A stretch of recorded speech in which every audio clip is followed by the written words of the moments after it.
It was almost midnight. Maya rushed through the empty train station, her footsteps echoing in the silence. She had missed her usual train and felt frustrated.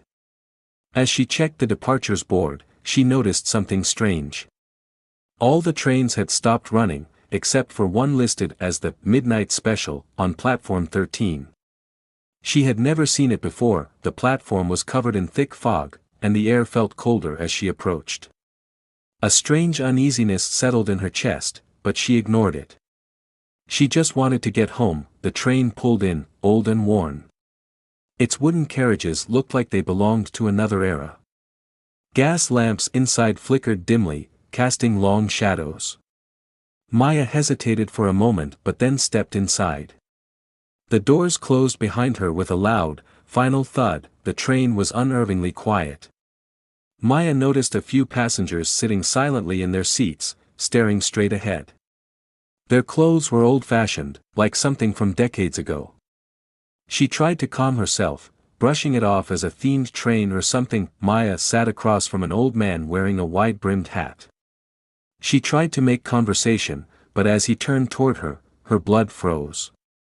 His face was hollow, and where his eyes should have been, there was nothing but darkness. She stumbled back, her heart pounding, and looked around at the other passengers. Their faces were pale and lifeless, with twisted expressions of pain. Panicking, Maya moved to another carriage. As she opened the door, she saw a tall, thin man in a tattered uniform standing in the corridor. His presence was unsettling. "You shouldn't be here," he said in a deep, raspy voice. "This train is for the lost. For those who no longer belong to the living. I just missed my train." Maya stammered.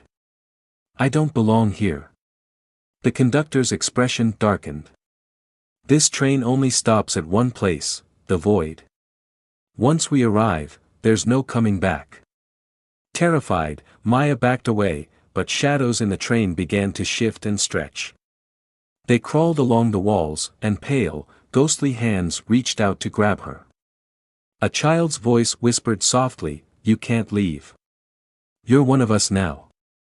Maya screamed and ran into another carriage.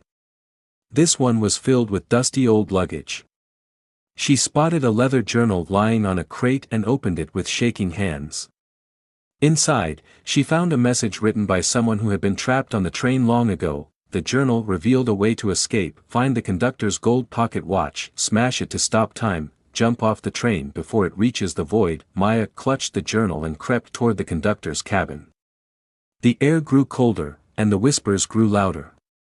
When she reached the cabin, she saw the gold pocket watch hanging on the wall. It glinted faintly in the dim light. She reached for it, but suddenly, the conductor appeared behind her.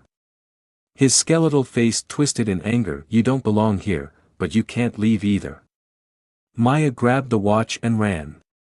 The conductor chased her, and the other passengers rose from their seats, their ghostly forms moving toward her. She smashed the pocket watch against the floor, and the train jolted violently. Everything froze. The passengers stopped moving. The shadows retreated. Maya didn't waste a second. She ran to the back of the train and threw herself out just as it entered a swirling black tunnel. She hit the ground hard and lay there, gasping for air. When she opened her eyes, she was back on the platform. The station was empty, and the Midnight Special was gone. In her hand, she held the gold pocket watch. There was an engraving on it, "For the next lost soul." Maya stood up and walked away, her legs shaking. As she looked back, the sign for platform 13 flickered and vanished, leaving nothing but an empty, dark corridor.